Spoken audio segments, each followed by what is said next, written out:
You know how sometimes you find something so perfect that it feels like fate, like the universe just placed it right in front of you at exactly the right moment? That's what I thought when I found the dress, this absolutely stunning vintage wedding gown in the window of this little boutique I'd never noticed before, tucked between a coffee shop and a bookstore on Elm Street, a street I'd walked down literally 100 times. The dress was ivory silk with delicate lace sleeves and this intricate beadwork that caught the afternoon light like tiny stars. And I'm not exaggerating when I say I literally gasped when I saw it, because Marcus had just proposed to me 3 days earlier, and I hadn't even started looking at dresses yet, but here it was, like it had been waiting for me. The shop itself was called Evermore Vintage, and it had this old-fashioned charm with dusty windows and a bell that chimed when I pushed open the door, and inside it smelled like lavender and old books and something else I couldn't quite place, something faintly metallic. The owner was this elderly woman with silver hair pulled back in a tight bun, wearing layers of shawls even though it was warm outside, and she smiled at me with these knowing eyes and said, "You've come for the dress," before I could even say hello, which should have been my first warning sign, but I was too excited to care. I asked her about it, and she told me it was from 1952, had only been worn once, was in perfect condition, and when I asked why someone would only wear such a beautiful dress once, her smile faltered just a bit, and she said, "The marriage didn't last long, dear. Very tragic," but she didn't elaborate and I didn't push, because honestly, I was already picturing myself walking down the aisle toward Marcus in this gorgeous gown. The price was shockingly low, like suspiciously low, maybe a tenth of what a dress like this should cost, and when I pointed that out, the old woman just waved her hand dismissively and said, "It needs to find the right home,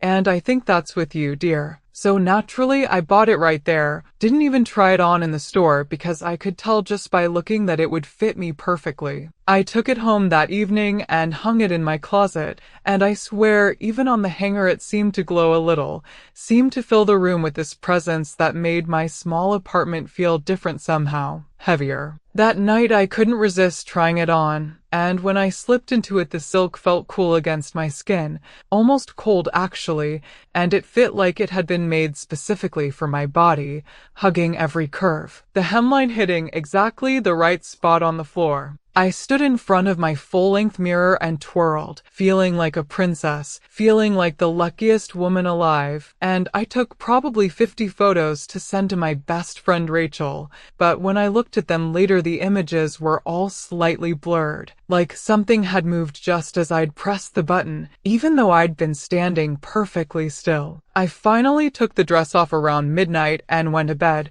exhausted but happy, and that's when the dream started. In the dream I was standing in a small church, but I wasn't me anymore. I was someone else, another woman with darker hair and red lipstick, and I was wearing the dress, my dress, except in the dream it looked different somehow, newer and brighter. And I was walking down the aisle toward a man I didn't recognize, a tall man with slicked back hair and a cruel smile that made my stomach turn even in the dream. The church was filled with people, but their faces were all blurred, indistinct, like watercolor paintings left in the rain, and there was music playing, but it sounded distorted, wrong, like a record being played backward. I reached the altar, and the man took my hand, and his grip was too tight, painful, and when I looked into his eyes, they were completely black, no whites at all, just darkness. And then suddenly we were somewhere else. A bedroom with peeling wallpaper and a single window with curtains drawn.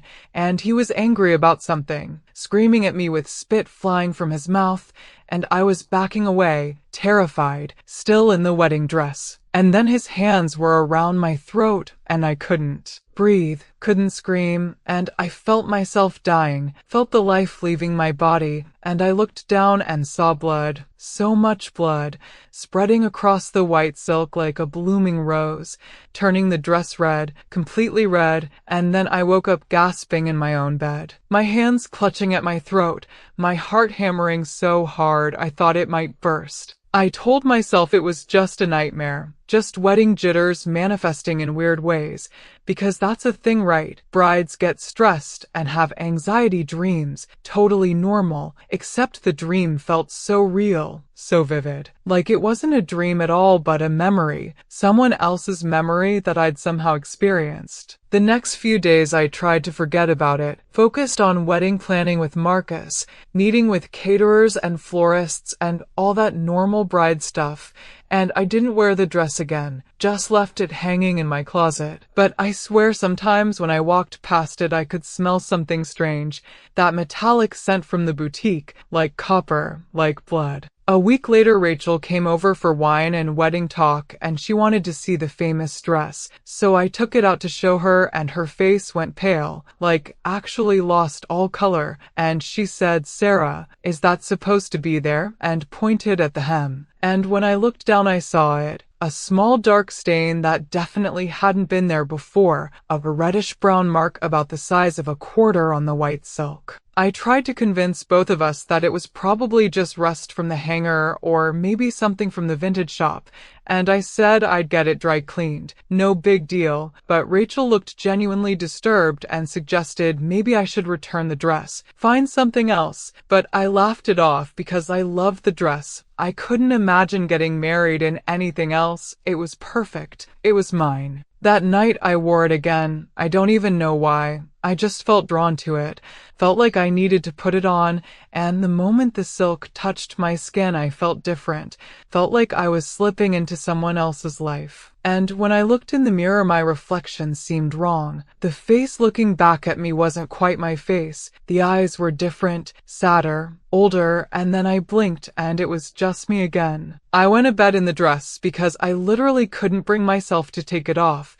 It sounds crazy, I know, and the dreams came again, but worse this time, more detailed, more real. I lived through her entire wedding day, felt what she felt, this bride from 1952 whose name I somehow knew was Elizabeth, felt her hope turning to fear, felt her joy curdling into terror as she realized the man she'd married was a monster, felt his fists, felt his hands, felt the life being choked out of her on her wedding night while she was still wearing her beautiful dress, felt the blood, warm and sticky, soaking through the fabric, felt her last thoughts, which were not of revenge, but of regret. Regret that she'd never get to live, never get to have children, never get to grow old, never get to be anything except a murdered bride. I woke up screaming and Marcus was shaking me. He'd let himself in with his key because I wasn't answering my phone, and he was terrified, said I'd been screaming for 20 minutes. And when I looked down at the dress I was still wearing I saw that the stain had grown, was now the size of my hand, dark and unmistakable. Blood. It was definitely blood, fresh blood, and I started crying and tore the dress off and threw it across the room. Marcus wanted to throw it away immediately, wanted to burn it, but I wouldn't let him because despite everything I still felt connected to it, connected to her, to Elizabeth, and I needed to understand what she wanted from me. I went back to Evermore Vintage the next day, but the shop was gone. I mean completely gone, replaced by a barber shop that the owner said had been there for 15 years, and when I showed him a photo of the boutique on my phone from the day I'd bought the dress, he looked at me like I was insane and said there'd never been any vintage shop there, and I knew then that something impossible was happening, something supernatural, something I couldn't explain away. The dress hung in my closet, and I tried to ignore it, but I could feel it even when I wasn't looking at it, could feel Elizabeth's presence growing stronger, and the bloodstains kept appearing and spreading until half the dress was this horrible dark red-brown color. And at night I would hear sounds, footsteps in my apartment, the rustle of silk, breathing that wasn't mine, and sometimes I'd catch glimpses of her in mirrors and windows, this sad, beautiful woman in a blood-soaked wedding dress, watching me, following me, and at first I thought she wanted revenge, thought maybe she wanted me to find her killer or expose what had happened to her. But then the dreams changed and became more insistent, more demanding, and I understood what she really wanted. She didn't want justice or peace or revenge. She wanted replacement. She wanted me to take her place, wanted me to put on the dress and become her, let her have my life, my wedding, my Marcus, my future, everything she'd been denied. And every time I saw her reflection, she looked a little more solid, and I looked a little more transparent, like she was becoming real and I was becoming the ghost. The wedding was a week away, and I knew I had to do something, had to end this. And I thought about burning the dress, but I was terrified of what Elizabeth would do if I destroyed her last connection to the living world. So instead I did research, stayed up for 3 nights straight digging through old newspapers and marriage records and death certificates, and I found her, found Elizabeth and Morrison, married June 14th, 1952 to a man named Robert Morrison, died June 15th, 1952. Death certificate said accidental fall downstairs, but I knew the truth, and I found where she was buried, a small cemetery on the edge of town with a tiny headstone that just had her name and dates. No beloved wife, no rest in peace, nothing. I took the dress to her grave at midnight. I know it sounds like something from a horror movie, but I didn't know what else to do, and I laid it on the ground above where she was buried, and I spoke to her, told her I was sorry for what happened to her. Sorry she never got to live her life. Sorry her husband was a monster and no one knew or cared. And I told her I couldn't give her my life, but I could give her recognition, could tell her story, could make sure she wasn't forgotten, and I promised her that I would, that I'd make sure everyone knew what really happened to Elizabeth and Morrison. The dress started to sink into the ground like the earth was swallowing it, and I saw her one last time, standing on the other side of her headstone, clearer than I'd ever seen her, and she looked at me with such sadness and anger and longing. And for a moment I thought she was going to drag me down with the dress, but then she just faded away, dissolved into the darkness, and the dress was gone, pulled completely into the earth, and I felt this enormous weight lift from my chest, and I could breathe again, really breathe, for the first time in weeks. I got married the next month in a simple dress from a department store, and it was perfect, and I kept my promise to Elizabeth. I wrote about her, posted her story online, contacted local historians, got a proper memorial placed at her grave. And sometimes I still dream about her, but she's different now, calmer, more at peace, and the dreams don't feel like warnings anymore.